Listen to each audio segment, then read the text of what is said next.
Morning friends. आज हम लोग पढ़ने चल रहे हैं विटामिन। तो देखते हैं लोग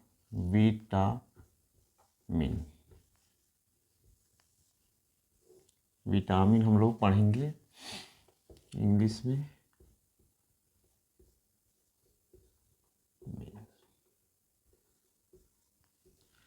तो देखते हैं विटामिन के बारे में। तो विटामिन की खोज जो है की थी फंक ने। विटामिन की खोज विटामिन की खोज 1912 में फंक ने किया था।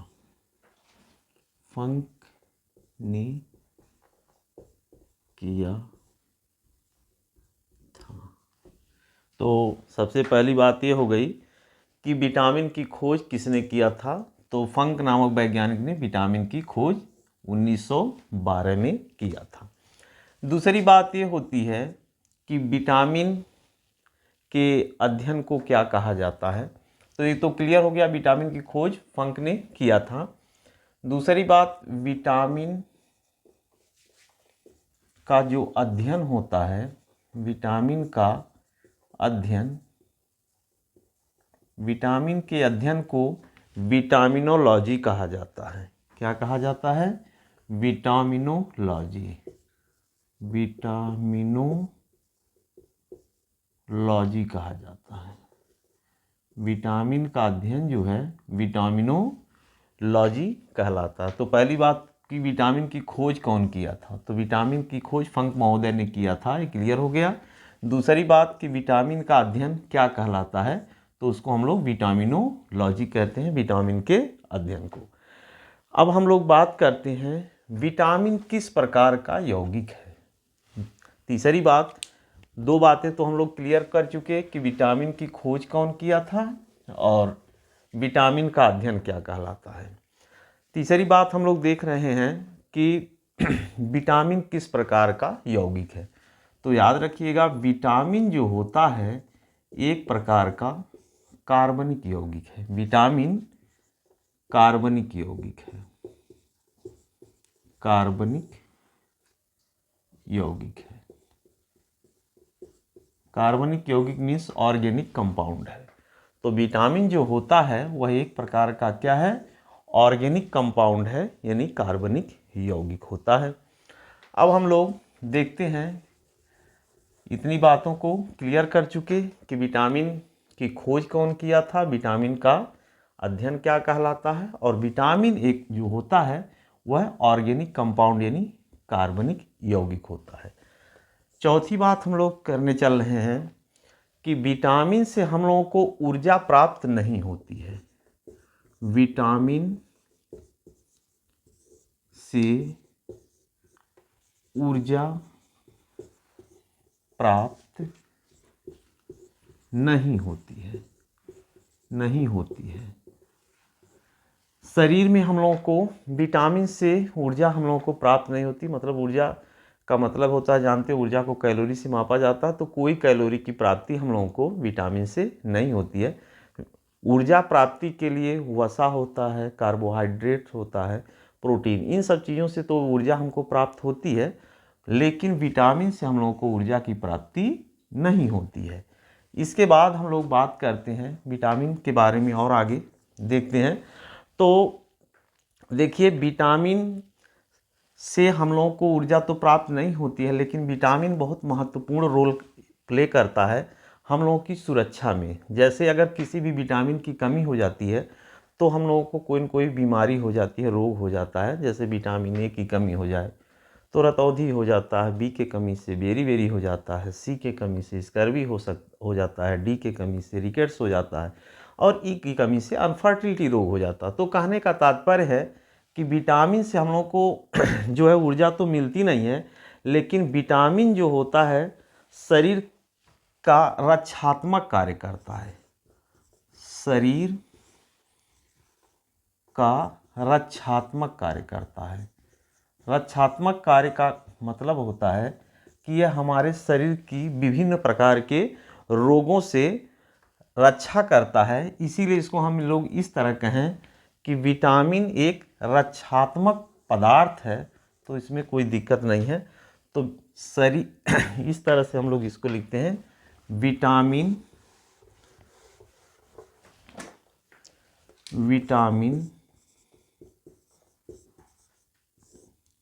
रक्षात्मक पदार्थ है। विटामिन जो है एक रक्षात्मक पदार्थ है, क्योंकि यह शरीर की विभिन्न प्रकार से रोगों से रक्षा करता है। तो यह एक रक्षात्मक पदार्थ हो गया, मतलब रोगों से हमारे अंदर क्या करता है, रक्षा करता है। अब ये शरीर में इसका कार्य क्या होता है और हम लोग देखते हैं विटामिन का। तो शरीर के अंदर जो जैविक क्रियाएं होती हैं या शरीर के अंदर उपापचयी क्रियाएं होती हैं,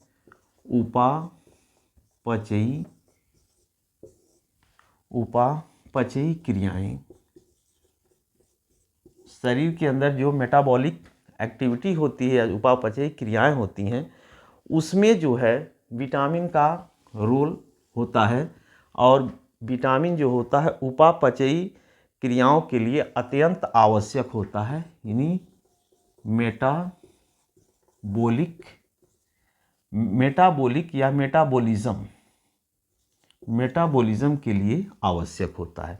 यानी उपापचयी क्रियाएं या मेटाबॉलिज्म के लिए विटामिन जो होता है आवश्यक होता है, यानी उपापचयी कार्य के लिए या मेटाबॉलिज्म के लिए।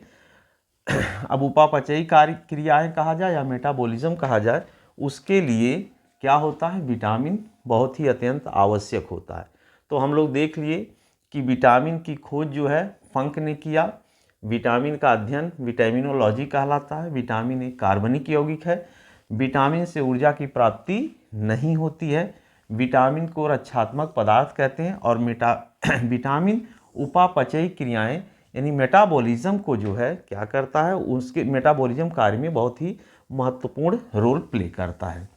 इसके बाद हम लोग देखते हैं कि शरीर को विटामिन की बहुत ज़्यादा मात्रा में ज़रूरत नहीं होती है। विटामिन की सूक्ष्म मात्रा में आवश्यकता होती है, सूक्ष्म मात्रा में, यानी जो शरीर को विटामिन की बहुत अधिक मात्रा में आवश्यकता नहीं होती है, सूक्ष्म मात्रा में आवश्यकता होती है। तो शरीर को विटामिन की सूक्ष्म मात्रा में आवश्यकता होती है,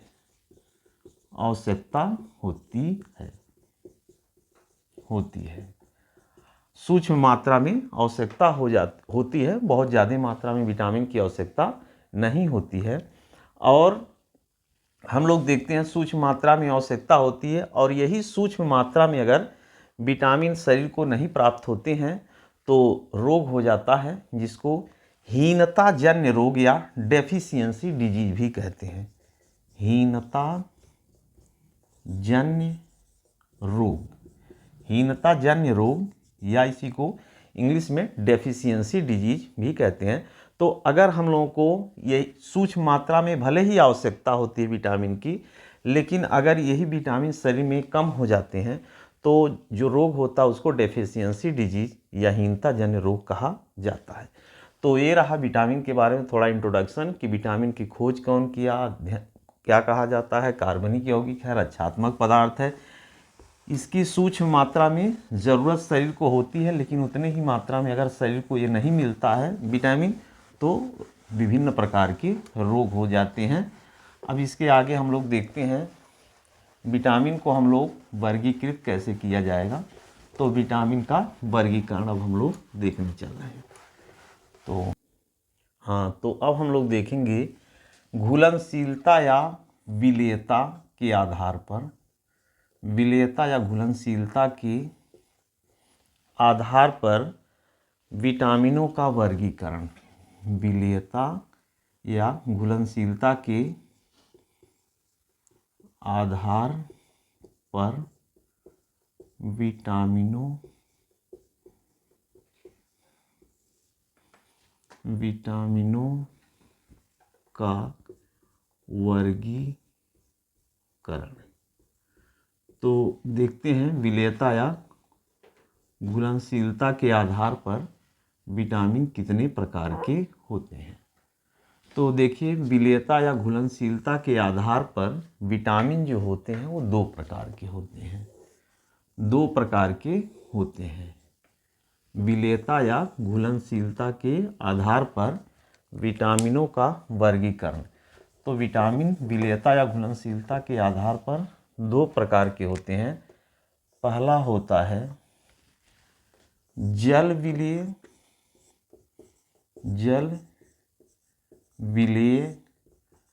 विटामिन। जल विलेय विटामिन। दूसरा होता है वसा विलेय विटामिन। वसा विलेय विटामिन। अब देखिए विलेयता के आधार पर विटामिन जो होते हैं वो दो तरह के होते हैं। पहला जल विलेय वाटर सॉल्युबल और दूसरा वसा विलेय मतलब फैट सॉल्युबल। कहने का तात्पर्य है ऐसा विटामिन जो जल में घुल जाए, ऐसा विटामिन जो जल में घुल जाए उसे जल विलेय विटामिन कहते हैं। इसमें है क्या, विटामिन बी और सी। विटामिन बी और विटामिन सी ऐसे विटामिन हैं जो जल में घुल जाते हैं, इसी कारण इनको जल विलेय विटामिन कहा जाता है। अब दूसरा होता है वसा विलेय। ये जल विलेय हो गए और ये दूसरा वसा विलेय। चलिए कोई बात नहीं, यहीं से दूसरा हो जा रहा है। तो वसा विलेय विटामिन ऐसे विटामिन होते हैं जो वसा में घुलनशील होते हैं। अब वसा में घुलनशील कौन कौन से विटामिन होते हैं?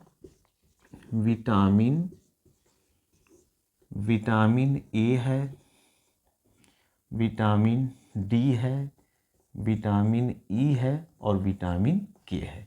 ये चार ऐसे विटामिन हैं जो फैट सॉल्युबल हैं यानी वसा विलेय हैं, और बाकी बी और सी जल विलेय हैं। अब इसमें देखते हैं कि विटामिन बी जो होता है इसको बी कॉम्प्लेक्स भी कहा जाता है। अब देखिए यहाँ पर जो है विटामिन डी जो होता है उसको सनशाइन विटामिन भी कहा जाता है। विटामिन ई जो होता है उसको ब्यूटी विटामिन के नाम से भी जाना जाता है। तो हम लोग एक एक करके सबको डिटेल में तो देखेंगे, लेकिन उससे पहले हम लोग यही देखेंगे कि जल विलेय विटामिन कौन होता है, वसा विलेय विटामिन। तो इसमें से पूछ लिया जाता है क्वेश्चन कि कौन सा जल विलेय विटामिन है या कौन सा वसा विलेय विटामिन है। तो इसको हम लोगों को ध्यान से देख लेना चाहिए। जल विलेय विटामिन विटामिन बी और विटामिन सी होता है, और वसा विलेय विटामिन विटामिन ए, डी, ई और के होता है। अब इसमें थोड़ा हम लोग एक देख लेते हैं। विटामिन बी जो होता है उसको बी कॉम्प्लेक्स के नाम से जाना जाता है, क्योंकि इसमें कई विटामिनों का समाहार होता है। Vitamin B1, B2, B3, B6, B12 इस तरह से कई विटामिन इसमें मिले होते हैं।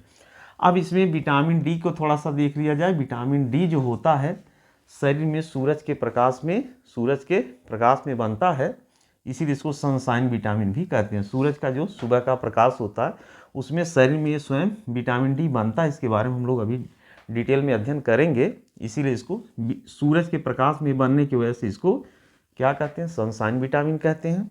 और विटामिन ई जो होता है इसको हम लोग ब्यूटी विटामिन के नाम से भी जानते हैं। तो अब हम लोग पहले इसका वर्गीकरण या क्लासिफिकेशन देख लिए विलेयता के आधार पर। तो अब हम लोग आगे अगले लेक्चर में देखेंगे हर विटामिन के बारे में डिटेल में। विटामिन ए के बारे में डिटेल में देखेंगे, बी के बारे में, सी के, डी के और ई और के सभी विटामिनों के बारे में हम लोग डिटेल में पढ़ेंगे। तो आज इतना ही रहने दिया जाए। थैंक्स।